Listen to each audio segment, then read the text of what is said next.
ये गाड़ी ब्रेज़ा से छोटी है, लेकिन आपकी जो फ्रॉन्क्स आएगी उससे बड़ी गाड़ी है। ब्रेज़ा में है 328 लीटर का, और साथ ही जो आपकी फ्रॉन्क्स है उसमें 308 लीटर का बूट स्पेस है। अब मतलब लोगों को अगर प्रैक्टिकलिटी मैटर करती है तो जो उसका खुला सा बूट स्पेस है वो आपको पसंद आएगा। दोस्तों फाइनली आज हमारे साथ है ऑल न्यू होंडा WRV। आज मैं आपके लिए ऑल न्यू WRV की सेकंड जनरेशन लेके आया हूं। इस जनरेशन का इंतजार इंडिया में बहुत लोग कर रहे हैं। आज की वीडियो बिल्कुल डिटेल होगी, सब कुछ आपको समझाऊंगा। गाड़ी अपने साथ क्या देती है, किस तरीके से ज़्यादा बेहतर ऑप्शन आपके लिए होगी अगर आप इसे बलिनो और फ्रॉन्क से कंपेयर करेंगे। उसी के साथ हम डिस्कस करेंगे इसकी प्राइसिंग कितनी होगी, किस हिसाब का कन्फिग्रेशन आपको मिलेगा। सबसे मेन बात जो कलर ऑप्शन है, ये एक टोटल आपको व्हाइट कलर ऑप्शन मिलेगा जो इसका platinum white pearl colour option है। दूसरा कलर ऑप्शन है ये है इसका इग्नाइट रेड कलर ऑप्शन।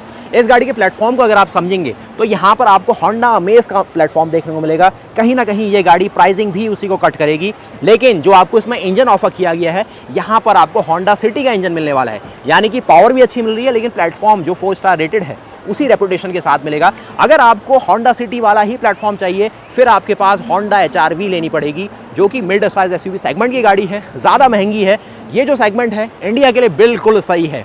पीछे आप देख रहे हैं RS की बैजिंग, होंडा रोड सेलिंग, मतलब जो आपको अंदर थीम मिलेगी थोड़ी स्पोर्टी दिखा देंगे। टॉप एंड मॉडल यहाँ शो किया गया है, इसकी प्राइसिंग भी समझा दूंगा। अब मैंने कहा ना ये गाड़ी जो आपकी ब्रेज़ा है या फिर एक तरीके से वेन्यू है या फिर जो फ्रॉन्क्स है उनके आसपास के सेगमेंट की गाड़ी है, और देखने में भी आपको बिल्कुल पता चल रहा होगा।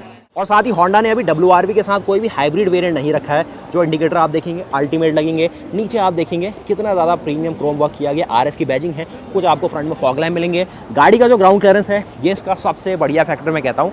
221 mm का जो इसका ग्राउंड क्लियरेंस है वो रहने वाला है। सीधे बात कर लेते हैं इसके इंजन की, तो यहाँ पर आपको जाना पहचाना होंडा सिटी का इंजन मिलेगा जो कि 1500 सीसी का है। 1.5 लीटर का नॉन टर्बो इंजन है, कोई भी टर्बो चार्जर नहीं है, नेचुरली एस्पिरेटेड है। पावर बनाता है 121 हॉर्स पावर और 145 Nm के आसपास का इसका मैक्सिमम टॉर्क है। ये आपको यहाँ CVT के साथ दिया जाता है, लेकिन इंडिया में इसमें आपको 6 स्पीड का मैनुअल ट्रांसमिशन भी दिया जा सकता है। और साथ में देखेंगे सब कुछ बढ़िया तरीके से रखा गया है। नीचे भी देख रहा हूँ सब कुछ बढ़िया तरीके से पैक किया गया है। कोई भी कॉस्ट कटिंग वाला पार्ट होंडा की तरफ से हमें देखने को नहीं मिलता है। सब कुछ जो होना चाहिए प्रॉपर्ली रखा गया है। नॉन टर्बो इंजन है, कोई भी टर्बो चार्जर नहीं है। इसमें एक आपको 1 लीटर का टर्बो पेट्रोल का ऑप्शन भी मिलता है जो कि 3 सिलेंडर का है, लेकिन यहाँ पर ज़्यादातर लोग 4 सिलेंडर इंजन को ही प्रेफर करते हैं जिसमें कोई भी टर्बो चार्जर नहीं है, और ये अपने लो एंड टॉर्क के लिए भी जाना जाता है। और साथ ही इसमें आपको एक तरीके से ना फ्यूल इकोनॉमी भी 1 लीटर टर्बो के मुकाबले अच्छी देखने को मिलती है। यानी कि ये जो WRV है या फिर जो ये सेगमेंट है इंडिया में, इसको 1200 सीसी से लेके एक तरीके से ऐसा सेगमेंट माना जाता है जहाँ पर 1.5 लीटर पेट्रोल मिलना बहुत ही मुश्किल वाली बात है। सिर्फ जो मारुति सुजुकी ब्रेज़ा है वही एक ऐसी गाड़ी है जो आपको 1.5 पेट्रोल का ऑप्शन देती है। गाड़ी का डिज़ाइन आप देखिए ना, डिज़ाइन देख के ही आप इंप्रेस होंगे। और जो आपने अभी होंडा सिटी देखी है सेम टू सेम लुक यहीं से इंस्पायर किए गए उस गाड़ी के। क्या कुछ मिल रहा है देखिए पास से, तो ये कुछ आपको क्लैडिंग का पार्ट मिलेगा। RS की बढ़िया सी बैजिंग, होंडा RS का मतलब होता है रोड सेलिंग। अगर ये सुजुकी होती यहाँ पर रोड स्पोर्ट हो जाता है। होंडा का बढ़िया सा लोगो, और साथ ही होंडा ने अपनी WRV के साथ कोई भी हाइब्रिड अभी लॉन्च नहीं करा है। जिस हिसाब से पीछे आपने HRV देखी उसमें हाइब्रिड आ चुका है, यहाँ पर कोई भी हाइब्रिड का ऑप्शन नहीं है।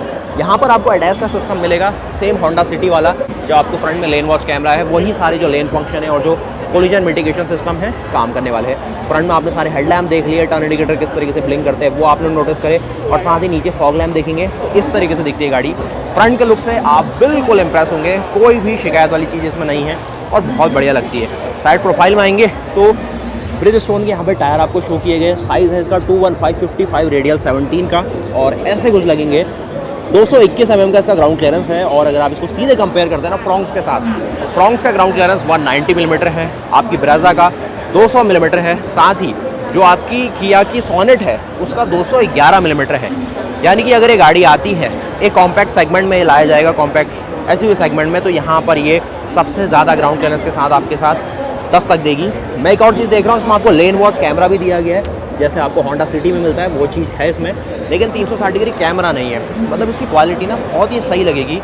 बॉनेट का वेट मुझे अच्छा लगा इसमें, और जो मैंने कहा जो प्लेटफॉर्म है वो होंडा अमेज और होंडा सिटी से शेयर करती है, जिसका नाम भी है एक तरीके से एस बॉडी स्ट्रक्चर, यानी कि advance compatibility engineering body structure, और जिसकी फिलॉसफी भी है मैन मैक्सिमम मशीन मिनिमम। अब किस तरीके से साइड के बॉडी प्रोफाइल आते हैं, तो ये सारे जो कट्स एंड केसेस आप देख रहे हैं, इससे इसमें थोड़ा सा यूरोपियन टच भी है, एक कॉम्पैक्ट अपील भी है। ऊपर देखेंगे कोई भी सनरूफ वाला पार्ट नहीं है, तो वो आप ज़रूर नोटिस करे होंगे। साथ ही यहाँ देखेंगे रूफ रेल आप नोटिस करेंगे। जो एक मुझे सबसे प्रैक्टिकल वाली चीज़ इसकी लगी ना, यहाँ पर देखिए, थोड़ा वाइड एंगल में देखते हैं तो यहाँ पर 380 लीटर का बूट स्पेस इस गाड़ी में ऐसा बताया जा रहा है। अगर आप ग्रैंड विटारा को देखेंगे तो 373 लीटर का बूट स्पेस उसमें है, और आपकी जो बलिनो है उसमें 318 लीटर का है। ब्रेज़ा में है 328 लीटर का, और साथ ही जो आपकी फ्रॉन्क्स है उसमें 308 लीटर का बूट स्पेस है। अब मतलब लोगों को अगर प्रैक्टिकलिटी मैटर करती है तो जो उसका खुला सा बूट स्पेस है वो आपको पसंद आएगा। अगर सिंपल व्यू में देखेंगे तो इतना दिखाई पड़ता है। ऊपर कोई भी टेलगेट वाला ऑप्शन नहीं है, नॉर्मल सिस्टम दिया गया, ये आप देखेंगे अच्छी क्वालिटी है। मतलब एक आपको यहाँ पर इलेक्ट्रॉनिक एक्चुएटर दिया गया है। नीचे थोड़ा आएंगे तो ऐसी कुछ पूरी इसकी मतलब एक व्यू एंगल देखा जाए ना, काफ़ी खुला लगेगा, एक प्रीमियम अपील है। साथ ही यहाँ पर आपको 5 पैसेंजर्स के लिए हेड रेस्टर दिए गए, 1 2 3, और उसके साथ ऊपर देखेंगे तो रूफ में अच्छा स्पेस बनाया गया। एक क्रॉस मेंबर भी आप नोटिस करेंगे। अंदर के जो इंटीरियर है, मैंने कहा ना ये होंडा अमेज का ही एसयूवी अवतार है, तो वैसे ही इंटीरियर आपको मिलने वाले हैं। अगर आपको होंडा सिटी का एसयूवी अवतार चाहिए तो आपके पास होंडा की HR भी है। साथ ही यहाँ पर शार्क फिन एंटीना आपको मिलेगा, उसके साथ यहाँ पर स्पॉइलर है, कुछ आपको डिफॉगर, वॉशर, वाइपर। कैमरे का प्लेसमेंट देख लेते हैं तो कैमरे का प्लेसमेंट इसमें यहाँ पर किया गया है, यहाँ नहीं है कहीं बीच में, नीचे रखा गया है, क्लीन रखा गया है। थोड़ा कीचड़ में अगर आप चलाएंगे तो ये बार बार आपको साफ करना पड़ सकता है। इस साइड देखेंगे आपको सिल्वर फिनिश के साथ दिया गया है। और रियर की अगर आप प्रोफाइल देखेंगे तो जैसी एग्रेसिव इसकी फ्रंट की प्रोफाइल है, कुछ वही DNA इसके रियर में भी छुपा हुआ है। टेल लैंप्स आपको जाने पहचाने लग रहे होंगे, रैप अराउंड शेप है इसमें, और गाड़ी ऐसी दिखाई पड़ती है। थोड़ा सा वाइड में देखेंगे तो ऐसी ही दिखेगी गाड़ी आपको, और शायद में ही पास आएंगे तो ये है। पीछे का अगर आप डिपार्चर एंगल देखेंगे तो टायर की प्रोफाइल अच्छी है ना। अभी RS एडिशन है, अगर आप इंडिया में नॉर्मल लेंगे तो आपको 195 के आसपास का ही टायर देखने को मिलेगा। मैक्स टू मैक्स आपको 205 mm का टायर की चौड़ाई मिल जाएगी, लेकिन ये भी अच्छा लग रहा है। एक पीछे टोइंग हुक है, सिंगल आपको एग्जॉस्ट पाइप मिलने वाला है, और IVTEC की ब्रांडिंग है, जो कि होंडा की अपनी वेरिएबल वाल्व एक्चुएशन की टेक्नोलॉजी है। और यहाँ पर ये सब कुछ आपको दिया गया है। बूट ओपन करना सब कुछ ईजी है, अच्छा खासा खुल जाता है। अब हम धीरे धीरे चलते हैं इसके इंटीरियर्स में।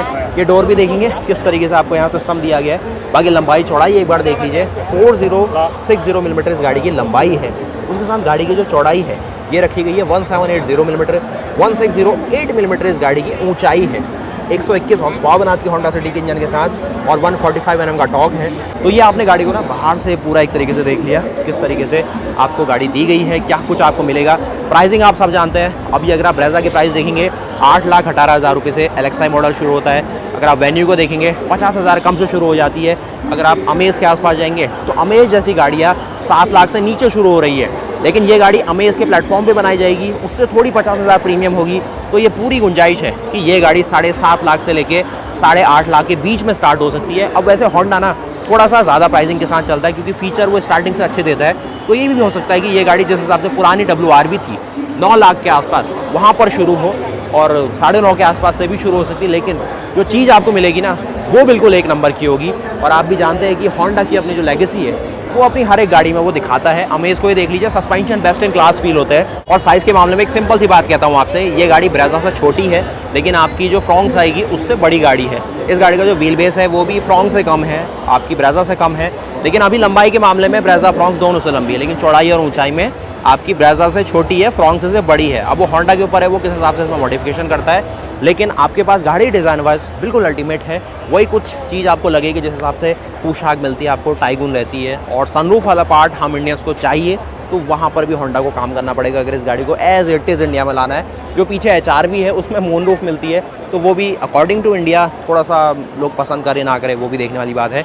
ये वाइट शेड मैंने आपको स्टार्टिंग में दिखाया, ये इसका एक्सेसराइज वर्जन है, तो थोड़ी बहुत एक्सेसरी जो बॉडी किट्स है वो चीज़ें आपको मिलती रहेंगी इसमें। और साथ ही एक और चीज़ आप नोटिस करिए, यहाँ पर होंडा ने क्लैडिंग के पार्ट में बहुत ध्यान रखा है, काफ़ी बल्कि क्लैडिंग यहाँ पर ऑफर करी है। साइड मोल्डिंग भी देख रहा हूँ बहुत मोटी मोटी है, साइड में जो व्हील आर्चेस में दिया गया है वो भी काफ़ी बल्कि क्लैडिंग का इस्तेमाल किया गया है, जिससे इस गाड़ी को एक रफ एंड टफ अपील मिलेगा। क्योंकि गाड़ी का ना साइज़ थोड़ा कॉम्पैक्ट है, जो क्लैडिंग्स है वो थोड़ा हेल्प कर रही है इस गाड़ी को और ज़्यादा बल्कि दिखने में, जो कि एक SUV स्टार्स या फिर एक क्रॉसओवर स्टांस इस गाड़ी में और बढ़िया तरीके से बना पाए है। यहाँ पर आपको तीनों हेड स्टैंड दिखाए, एक आपको बीच में जो पैसेंजर है उसके लिए भी 3-point सीट बेल्ट है, और अच्छी क्वालिटी यूज़ की गई है। तो चलिए अब चलते हैं इस गाड़ी के इंटीरियर्स में, और वहाँ पर आपको समझाता हूँ कि किस तरीके के सारे इंटीरियर्स यहाँ पर ऑफर किए गए। सबसे पहले देखेंगे यहाँ पर कुछ आपको सॉफ्ट टच है, फैब्रिक यूज़ किया गया है। इस साइड देखेंगे पियानो ब्लैक है, ऑल फोर डोर्स में पावर विंडो है, नीचे इतना स्पेस है। आरएस की बैजिंग मिलेगी। ये इसका ऑटोमेटिक वेरिएंट है, यहाँ पर सिर्फ सीवीटी के साथ ऑप्शन दिया जाता है। इंडिया में आपको 6 स्पीड का मैनुअल या फिर अगर 1.2 पेट्रोल आया तो 5 स्पीड का मैनुअल का ऑप्शन मिलेगा। डैशबोर्ड देख रहे हैं आप, पूरा होंडा अमेज वाला डिज़ाइन है, लेकिन हम चाहते हैं कि हमें होंडा सिटी वाला डैशबोर्ड मिले और ऐसा कुछ मिलेगा। पूरा सॉफ्ट टच मटेरियल भी है इसमें और काफ़ी हाई सीटिंग पोर्शन है। लोगों ने इसको थोड़ा हाई करा हुआ है तो इसलिए आपको लग रहा होगा, और बैठने में भी थोड़ी सी हाई फील होती है इसमें, क्योंकि गाड़ी का ना ग्राउंड क्लियरेंस अच्छा है। तो ये इसका पॉजिटिव पॉइंट है। यहाँ पर कुछ ट्विटर्स को प्लेस किया गया, ये सॉफ्ट टच काफ़ी अच्छा लगेगा। क्वालिटी बहुत सही है। ये भी आपको लेदरेट फिनिश है। वेंटिलेशन का फंक्शन नहीं है इसमें। टोटल 6 एयरबैग दिए गए, साइड कर्टेन और डुअल फ्रंटल। और अंदर बैठेंगे तो साइड के साथ साथ जो सीट है उसको पीछा करके, और यहाँ पर देखेंगे जो फ्रंट का आपको बॉनेट है वो विजिबल होगा। सबसे पहले देखेंगे यहाँ पर जो होंडा सेंसिंग टेक्नोलॉजी है वो आपको क्या देती है, सारे वॉल्यूम का कंट्रोल है। बेसिक आपको यहाँ पर ऑडियो के कंट्रोल मिलेंगे टेलीमेटिक्स के। इस साइड देखेंगे क्रूज़ कंट्रोल देख रहा हूँ, और जो कि एडेप्टिव क्रूज़ कंट्रोल दिया गया है। आगे वाली गाड़ी से कितना डिस्टेंस मेंटेन करना है वो चीज़ दिखाई गई है। यहाँ पर आपको जो क्रूज़ कंट्रोल का मेन बटन है वो है। जो लेन फंक्शन आप यहाँ पर चाहते हैं वो मिलेगा। कोलिजन मिटिगेशन सिस्टम उसको भी दिया गया है, और यहाँ पर कुछ और सिस्टम है। ट्रैक्शन कंट्रोल को ऑफ करने का सिस्टम है। इंजन स्टार्ट स्टॉप बटन के लिए यहाँ दिया गया है। ये थोड़ा सा आपको लगेगा कि यहाँ पर फुली डिजिटल हो सकता था, जो कि कुछ इस प्रकार दिया गया है। छोटी सी स्क्रीन मिलेगी। इंडिया में ये चीज़ तो नहीं रहेगी, इससे बैटरी रहेगी। 8 इंच की स्क्रीन तब भी रहेगी, ये थोड़ी छोटी सी दी गई है। यहाँ पर आपको फुली ऑटोमेटिक एसी है। इस साइड देखेंगे पावर के सारा सिस्टम आपको मिलेगा। आपको यहाँ पर USB है, 2 USB है, एक आपको 12 वोल्ट का सॉकेट है। एंड्रॉयड ऑटो और ये चीज़ें होंडा देती है वायरलेस। और यहाँ पर CVT का ऑप्शन मिलने वाला है, जो कि इस तरीके का टॉगल मिलेगा और अच्छा लग रहा है। इस साइड इतना स्पेस, यहाँ पर आपको एक आर्मरेस्ट, और गाड़ी अंदर स्पेस के मामले में आपको होंडा अमेज से बिल्कुल भी अलग नहीं लगेगी। सिर्फ सिटिंग पोर्शन थोड़ा हाई हो गया है। डोर को एक बार बंद करेंगे तो डोर का जो वेट है ज़्यादा नहीं है, अमेज के लेवल का ही लगने वाला है। तो एक अमेज को ही एक SUV अवतार की तरह यहाँ पेश किया गया, लेकिन होंडा की बहुत ही अच्छी पहल है। एक जो क्रॉसओवर वाला DNA पहले से WRV अपने साथ लाती है, ये गाड़ी उसी को फॉलो करेगी। और अगर आप मुझसे चाहते हैं कि मैं इसको कम्पीट करूँ ब्रेजा फ्रॉन्क्स से, तो इसके इंटीरियर मुझे थोड़े ज़्यादा प्रीमियम लगे, क्योंकि ग्लॉसी मटेरियल डाले हुए हैं। साथ ही जो फ्रॉन्क्स है उसके इंटीरियर इसी के आसपास है। ब्रेजा थोड़ी और इससे वाइड ओपन फील होती है, खुली खुली फील होती है। ये फ्रॉन्क्स के लेवल की फील हो रही है। पीछे बैठ के दिखाता हूँ कितना स्पेस है वहाँ पर, और चढ़ना उतरना सब कुछ ये करना तो ईजी रखा गया है। यहाँ पर देखेंगे ऐसा कुछ आपको सारा फ्यूल का और वो ओपन करने के लिए है। इस साइड यहाँ पर आपको ब्रेक पैडल है, यहाँ पर डेड पैडल ऑफर किया गया है। स्पेस भी बिल्कुल जो सेडान लेवल की गाड़ी है उसी के आसपास है। सिर्फ जो सिटिंग पोर्शन अगर आपको हाई चाहिए तब ये सही है। बैठेंगे अगर आप उतरेंगे तो आपको झुक के नहीं जाना पड़ेगा, सीधे सीधे आप अंदर बाहर इसमें जा सकते हैं। और यहाँ पर इसको ओपन करने का ये सिस्टम दिया गया, थोड़ा इनोवेटिव लगेगा। और बॉडी स्ट्रक्चर, क्योंकि एस बॉडी स्ट्रक्चर है तो क्वालिटी बिल्कुल टॉप नॉच रहेगी। और डोर के अगर आप इंग्रेस एग्रेस की बात करें तो डोर इतना ओपन होता है। फैब्रिक यूज़ किया गया है, यहाँ पर अलग हार्ड टच मटेरियल है। यहाँ पर आपको कुछ गन मेटल फिनिश के साथ दिया गया प्लास्टिक डोर हैंडल, और ये है इसके 3 लोगों के बैठने की स्पेस, क्योंकि यहाँ पर आपको एक प्रॉपर हेडरिंग स्टैंड मिलेगा। और ये चीज़ आप देखेंगे सारी इंडिकेशन आपको दिए गए आइसोफिक्स स्टाइल्स के लिए, और किस हिसाब से आपको इसको एडजस्ट करना है। नीचे करके इसको नहीं चलाना है, ऊपर करके ही हमेशा चलाना है। जब इसके लॉक को आप हटाएंगे तो ऊपर करके आप चलाएंगे। और बीच में देखेंगे कोई भी AC वेंट नहीं है, तो ये भी एक मिसिंग पॉइंट रह सकता है। और रूफ माउंटेड भी कोई AC वेंट इसमें नहीं है। किसी की हाइट अगर 5.5 फीट से लेकर 6 फीट है तो उसके लिए गाड़ी पीछे भी अच्छा काम करेगी। इतना स्पेस यहाँ पर है सॉफ्ट टच के साथ। कुछ स्लाइडिंग का पार्ट यहाँ पर है। आराम से बैठेंगे तो लेग रूम भी आप इसमें नोटिस करेंगे। बैठ जाते हैं और इतना कुछ स्पेसिंग यहाँ पर है। यहाँ पर भी अमेज से इसको क्या अलग बना रहा है, इसका जो सिटिंग पोर्शन है काफ़ी हाई आपको फील होगा। पहले तो ग्राउंड क्लियरेंस हाई है, फिर जो SUV वाला DNA है वो इसको एक अच्छी चीज़ बनाता है। ग्लासेस की बात करें तो ग्लासेस जो नॉर्मल होनी चाहिए वही है, कोई भी क्वार्टर पैनल ग्लास नहीं है। कॉम्पैक्ट सेगमेंट को बिलोंग करती गाड़ी। लेग रूम बिल्कुल सही है। अभी आई थिंक ये आगे की सीट कुछ ज़्यादा ही आगे हुई है, तो उस अकॉर्डिंग भी देखेंगे तो ये आपको यहाँ पर इतना बेटर रूम जो लेग रूम है वो दे पा रही है। कुछ यहाँ पर आपको 12 वोल्ट का सॉकेट, बीच में छोटी सी टनल है। और मेरा अगर आप यहाँ से हेडरूम शोल्डर रूम देखेंगे तो इतना हेडरूम शोल्डर रूम है और स्पेशियस है गाड़ी। तो फिर ना ये कुछ आपने एक्सपीरियंस करी आपकी ऑल न्यू होंडा WRV। क्या कुछ आपको ऑफर कर रही है, क्या डिज़ाइन फंक्शंस है, किस तरीके के अंदर स्पेस ऑफर किया गया। इंजन ऑप्शंस में इंडिया थोड़ा अलग हो सकती है, क्योंकि इंजन ऑप्शन के मामले में कंपनी चाहती है इंडिया में कि छोटा इंजन दिया जाए जिससे फ्यूल इकोनॉमी अच्छी मिले, टैक्स ज़्यादा ना देना पड़े कंपनीज़ को, और हमें गाड़ियाँ सस्ती मिले। लेकिन हम चाहते हैं कि हमें पावरफुल गाड़ियाँ मिले, लेकिन फिर कुछ लोग माइलेज से भी डर जाते हैं। जहाँ पर फ्रॉन्क्स में आप देख रहे हैं दोनों इंजन ऑप्शन है, 1.2 पेट्रोल भी है और 1 लीटर का टर्बो पेट्रोल का ऑप्शन भी है। लेकिन फिर वो सेल्स फिगर बताएंगे कि टर्बो पेट्रोल ऑप्शन को लोग कितना पसंद कर रहे हैं, क्योंकि जब बलिनो RS आई थी तो टर्बो पेट्रोल को बंद करना पड़ा था, डिमांड कम हो गई थी। वो चीज़ देखते हैं अभी क्या होगा। लेकिन अभी गाड़ी डिज़ाइन वाइज आएगी तो बिल्कुल सिमिलर आएगी। थोड़े बहुत मॉडिफिकेशन करने पड़ेंगे, क्योंकि गाड़ी की लंबाई अभी ज़्यादा है, टैक्स जो स्लैब है उसके अकॉर्डिंग। और ये रही फिर आपकी गाड़ी। और जो थोड़ा बहुत अगर चाहते हैं एक्सेसरी वाला मॉडल भी देखना, तो ये है WRV का मॉड्यूला एडिशन कहेंगे। इंजन बिल्कुल सही में होंडा सिटी वाला, इसमें कोई डिफरेंसेस नहीं है। और जो अंदर वाली चीज़ें हैं वहाँ पर कुछ चीज़ें होंगी WRV की, ये ब्रांडिंग आप देख सकते हैं। यहाँ पर कुछ और ये चीज़ें आ चुकी है, यहाँ पर ये कुछ और चीज़ें होंगी। अंदर देखेंगे तो हल्की सी जो लाइनिंग है ना रेड वाली, वो अलग सी हो जाती है। और साथ ही यहाँ पर आपको रेन वाइज़र और ये चीज़ें देखने को मिलती है। और पीछे देखेंगे तो थोड़ी बहुत और कॉस्मेटिक चीज़ें यहाँ पर अपडेट होती है। तो उम्मीद है कि आपको वीडियो पसंद आई होगी। मिलते हैं ऐसी और नई वुड्स के साथ। कुछ इंडियंस और यहाँ पर हमें देख पा रहे हैं और यहाँ पर हम आपको दिखा दें एक WRV की यहाँ पर भी हाईलाइट यहाँ पर शो की गई है। नीचे देखेंगे यहाँ पर आपको कुछ जो क्लैडिंग का पार्ट है वो ऑफर किया गया। WRV की आपको मैटिंग मिलेगी। और ये चीज़ एक बार इसको अगर बंद करेंगे तो यहाँ पर से वाइट शेड के साथ जो टोन है वो नोटिस करेंगे। कुछ ये वाला आप जो क्रोम हाईलाइट है वो भी इसमें आ जाता है। बाकी आप मुझे कमेंट करके बताइए कि आपको वाइट शेड अच्छा लग रहा है या फिर रेड बढ़िया लग रहा है। मुझे तो भाई रेड ही अच्छा लग रहा है, लेकिन जो वाइट है ऑल पर्पस है, मतलब हर कोई ले लेता है। रीसेल वैल्यू भी आपको अच्छी मिलेगी और मेंटेन करना भी ईजी है। रेड में थोड़ा सा ज़्यादा मेंटेनेंस आपको चाहिए, क्योंकि अभी सारी गाड़ियाँ हैं मार्केट में, लेकिन फिर भी कुछ ऐसी गाड़ियाँ होती है ना जिनका इंतज़ार रहता है, वो ऐसी गाड़ी आपके सामने। तो वीडियो को लाइक करिए, चैनल को सब्सक्राइब करिए, बताइए कौन सी गाड़ी आपके सामने लाए और आपको कैसी लगी होंडा की WRV। रेड कलर अच्छा लगा और वाइट अच्छा लगा, ये भी बताइए। कुछ और कलर ऑप्शन अभी दिखाए नहीं है, ग्रे शेड में आती है गाड़ी, लेकिन रेड और वाइट ही बहुत है आपको समझाने के लिए। बाकी जाते जाते साइड प्रोफाइल से देखेंगे तो इतनी कुछ दिखाई देती है गाड़ी। जो अपनी ब्रेजा में बल्कि वाला अपील है ना, रेंज रोवर वाला, वो तो नहीं मिलेगा इसमें, लेकिन होंडा की गाड़ी है, पसंद करेंगे आप जब भी आएगी। और कब तक आएगी, 1-2 साल इसको लगने वाले। वीडियो को लाइक करिएगा, चैनल को सब्सक्राइब कीजिएगा। मिलते हैं ऐसी और नई वीडियोस के साथ, तब तक के लिए जय हिंद, जय भारत, वंदे मातरम, गुड बाय।